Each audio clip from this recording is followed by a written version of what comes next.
गोष्ट फक्त आहे जी माझ्या कंट्रोलमध्ये सध्या एवढी नाही आहे. त्यासाठी बघा एवढं सगळं दिसतंय.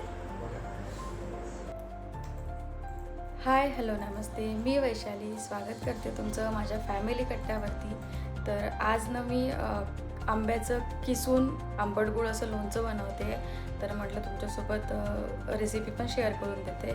आणि बरेच दिवसापासून व्हिडिओनी बनवलेला आहे लॉंग, तर म्हटलं आज शेअर करते. तर मी दरवर्षीच तसं आंब्याचं लोणचं बनवत असते. एक आंबट पण बनवते आणि मुलांसाठी स्पेशल ना आंब्याला किसून असं किसलेलं आंब्याचं आंबट गोड असं लोणचं बनवत असते. कारण आता मुलांच्या स्कूल सुरू झाले आहेत, तर मुलांना टिफिनमध्ये द्यायला बरं पडतं. कारण माझी मुलं भाजी पोळी अजिबात टिफिनमध्ये नेत नाहीत. त्यांना पराठा, धिरडा, पुरी वगैरे असं काहीतरी लागतं. आणि मग त्याच्यासोबत द्यायला ना बरेचदा प्रॉब्लेम येतो की काय द्यायचं असं. तर माझ्याकडे सॉसेस पूर्णपणे बॅन आहेत, त्यामुळे मी कुठल्याच प्रकारचे सॉसेस यूज करत नाही. टोमॅटो सॉस नाही, मेयोनीज नाही, किंवा कुठल्याच प्रकारचे सॉसेस किंवा मी प्रिझर्व फूड जे असतं ते नाही आणत. तर त्यासाठीच मी असं लोणचं वर्षभर टिकेल असं बनवून ठेवतेच. मुलांसाठी स्पेशली किसून बनवून ठेवते. कारण मुलांना मग पराठ्यासोबत वगैरे छोट्याशा डबीमध्ये जरी भरून दिलं तर ते त्याला लावून खाऊन घेतात. आणि आम्हाला पण बरं पडतं. आणि पण आमच्या घरी मोठ्यांना सगळ्यांना आंबट लोणचं खूप आवडतं, त्यामुळे आंबट असं खूप सारं ते पण बनवते, पण ते वेगळं बनवते मग. आणि मुलांसाठी स्पेशल हे लोणचं बनवते. आणि सॉसेस यासाठी बॅन आहेत की बरेचदा आपण ऐकतो की ती प्रिझर्वेटिव्ह त्याच्यामध्ये असतात. तर मुलांसाठी ते खरंच चांगले नसतात. पण आमच्याकडे मी सगळे जरी बॅन केलं असलं तरी शेजवान चटणी एक आमच्याकडे असतेच. पण त्याला पण ना लिमिटेशन्स आहेत. ती कधी किती प्रमाणात खायची वगैरे त्याच्यावर पण माझे लिमिटेशन्स आहेत. मुलांसाठी एवढं तरी म्हणजे मी करते. आणि बरेचदा मुलं चिडतात, पण ठीक आहे. पण त्यांच्यासाठीच करतो आपण, त्यांच्याच हेल्थसाठी करत असतो. त्यामुळे असं सगळं माझं चालू असतं. पण मला तुमच्याकडून एक जाणून घ्यायचं आहे. माझ्याकडे आम्ही बाकी तर सगळं नाही यूज करत, एवढं मॅगी वगैरे पण नाही खात. पण माझी मुलं मॅगी मसाला खूप जास्त प्रमाणात खातात. म्हणजे कशातही त्यांना मॅगी मसाला लागतो. बघा ते आता माझ्याकडे बघतायत. तर मॅगी मसाला सेफ आहे की नाही आहे हे पण मला तुम्ही कमेंटमध्ये सांगा, जर कोणाला माहिती असेल त्याच्याबद्दल. तर तेवढी एक गोष्ट फक्त आहे जी माझ्या कंट्रोलमध्ये सध्या एवढी नाही आहे. पण ठीक आहे, तुम्ही सांगा मला, मी त्याच्यावर पण कंट्रोल ठेवण्याचा प्रयत्न करेन. तर असं सगळं आजचं रुटीन होणार आहे. म्हणजे आता जवळपास संध्याकाळ झाली आहे. माझ्या दुपारचे सगळी कामं आवरले आहेत. त्यामुळे आता म्हटलं थोडं यांनी सकाळी जाऊन आंबे आणले आहेत, तर म्हटलं करून घेऊया. कारण मग जास्त वेळ जरी ठेवलं तर ते नरम पडायला लागतील, मग त्याला किसल्या जाणार नाही वगैरे. म्हणून म्हटलं मी लोणचं बनवतेच आहे, तर तुमच्यासोबत रेसिपी पण शेअर करते. आणि हे भरपूर दिवस म्हणजे स्टोअर राहू शकतं. मी बऱ्यापैकी अर्धं बाहेर आणि अर्धं फ्रीजमध्ये असं स्टोअर करून ठेवते. आणि वर्षभर मला पुरतं. आणि मुलांना पण आवडीने ते खातात. आणि तुमच्याकडे पण तुम्हाला वाटत असेल तर तुम्ही हा ऑप्शन नक्की ट्राय करू शकता. मुलांना बाहेरचे सॉसेस देण्याऐवजी तुम्ही कैरीचं असं आंबट किंवा आंबट गोड असं लोणचं जर बनवून ठेवलं तर किसलेलं स्पेशली, कारण ते मग त्या मुलांना ना जॅमसारखं वाटतं, म्हणजे जॅम किंवा सॉससारखं असं वाटतं. आणि जर ते आपण फोडी वगैरे करून जे बनवतो ते खायला थोडंसं मुलांना अवघड जातं. तर मी तरी हा ऑप्शन यूज करते. कारण मुलांची आता स्कूल सुरू झाली आहे आणि मुलांना टिफिनमध्ये द्यायला मला रोजच लागतं. आणि भाजी पोळी म्हणजे ना त्यांना खूप कठीण वाटतं जेवायला. आणि सुकी भाजी स्पेशली त्यांना घशाच्या खाली उतरतच नाही. त्यांना पातळ वगैरे भाज्या असल्या तर मग ते बऱ्यापैकी खाऊन घेतात. आणि मग संध्याकाळच्या वेळेला जनरली पातळ आपण लिक्विडच्याच भाज्या करतो ग्रेव्हीवाल्या, तर तेव्हा ते भाजी पोळी व्यवस्थित जेवतात. पण मग बाकी वेळेला टिफिनमध्ये सुकी भाजी ते नाही खात. तर म्हटलं मग हा ऑप्शन बेटर असतो. कारण आपण पराठे जे किंवा धिरडे जे काय करतो त्याच्यामध्ये सगळ्या भाज्या आपण मिक्स करून सगळ्या प्रकारचे करू शकतो. म्हणजे पालकाचे, कोबीचे, बटाट्याचे वगैरे आपण पराठे पण करतो, धिरडे पण करतो वगैरे. तर त्यासाठी हा ऑप्शन बेस्ट आहे. चला तर मग आता आपण लोणचं बनवायला घेऊया. त्यासाठी काय काय लागतं, कसं लागतं हे मी तुम्हाला पुढे सांगेलच. So stay tune. चला बनवू. अशी कैरी घ्यायची आणि ही कडक असली पाहिजे.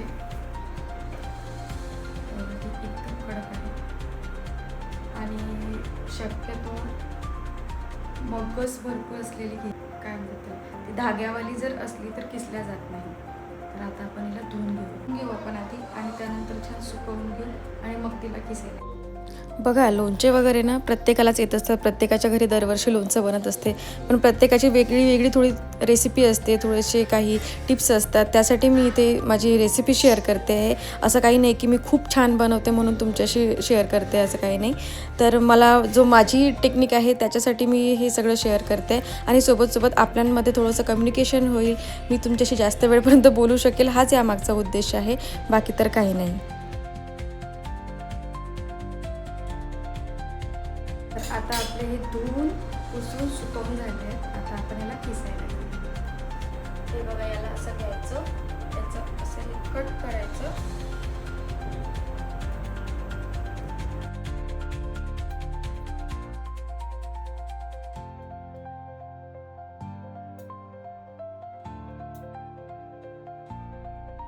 त्यानंतर ना याला असं अशी साल काढून घ्यायची. सगळ्यात हार्ड प्रोसेस.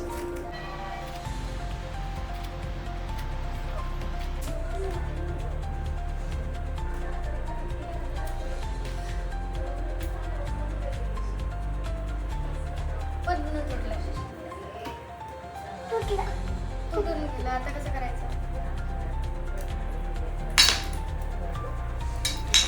याने करूया. काम रुकना नहीं चाहिए, कुछ भी हो जाए, कभी हार नहीं माननी. हाती काम घेतल्यानंतर सोडायचं नाही कधी, पूर्ण केल्याशिवाय. त्यामुळे आज तो आचार बनेगा ही बनेगा.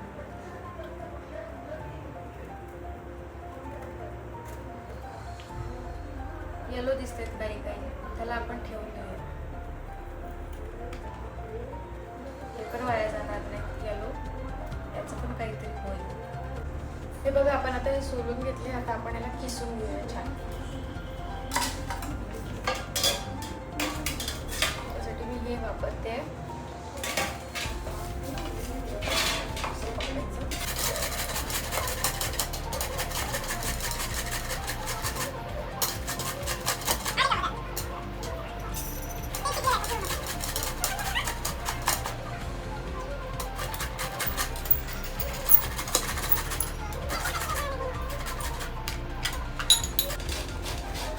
पळायला नाही, खेळायला.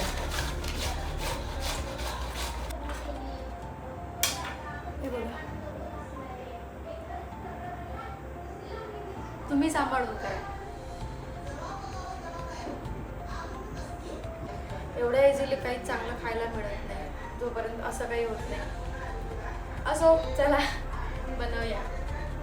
हे बघा, आता हे सगळं किसून झालंय.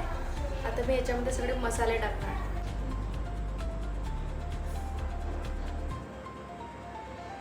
एवढंसं लागलंय,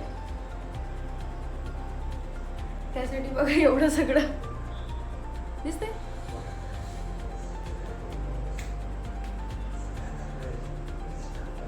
जमलं, थँक्यू. हे बघा, हे सगळं किसून झालंय. माझ्या ह्याच्यात ना थोडे पिकलेले आंबे निघाले, त्यामुळे जेवढे कच्चे होते तेवढं याचं मी बनवत आहे. तरी त्यातही थोडेफार गेले असते पिकले, पण काही एवढा इफेक्ट होत नाही. जर फ्रीजमध्ये जर प्रिझर्व करून ठेवलं ना तर बरेच दिवस टिकतं आणि बुरशी वगैरे काही चढत नाही आणि पिकलेल्याचा पण काही एवढा फरक पडत नाही. त्यामुळे थोडेफार पिकले असले तर. पण तुम्ही मात्र कच्चे, एकदम प्रॉपर कच्चेच घ्याल जर बनवत असाल तर. तुझं दाखव बेटा. इकडे आम्ही इकडे वेगळं आणखी लोणचं बनवणार आहे. तिचं वेगळं, माझं वेगळं. मी या मिक्सरच्या भांड्यामध्ये थोडीशी सोप, थोडं जिरं, थोडे धने आणि अगदी थोडेसे मेथी दाणे घेतलेले आहेत.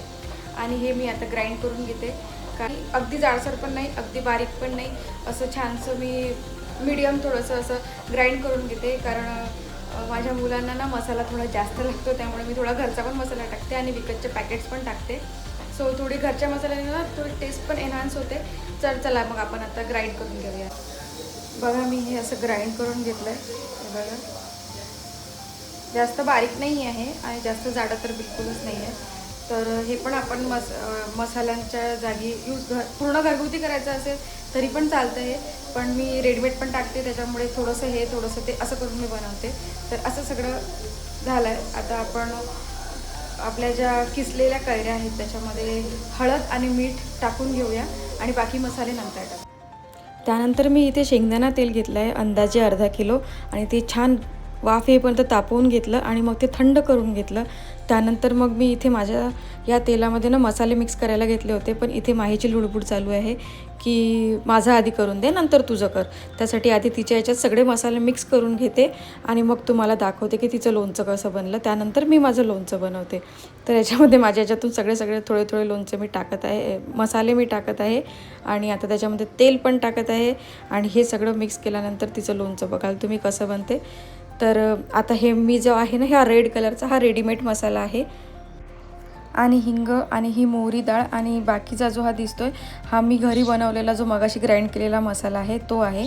तर हा ना मी तेल गरम करून थोडं ते थंड झाल्यानंतर त्याच्यामध्ये हे सगळे मसाले टाकते, कारण मोहरी डाळचा जो कळवटपणा असतो किंवा बाकीच्या मसाल्यांचा जो उग्रपणा असतो तो थोडासा कमी होतो.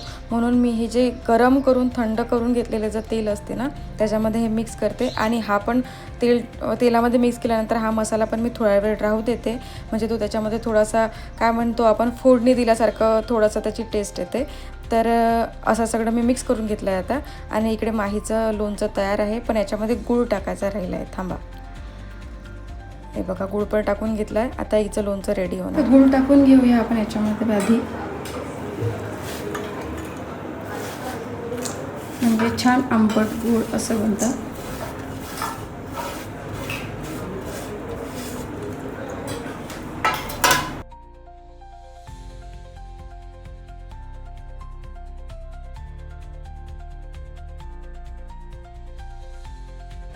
बरं, इथे आता ना जे मी तेल मिक्स करून घेतलं होतं मसाले टाकून, ते तेल याच्यामध्ये टाकतानाचा जो व्हिडिओ आहे तो माझा स्किप झाला आहे.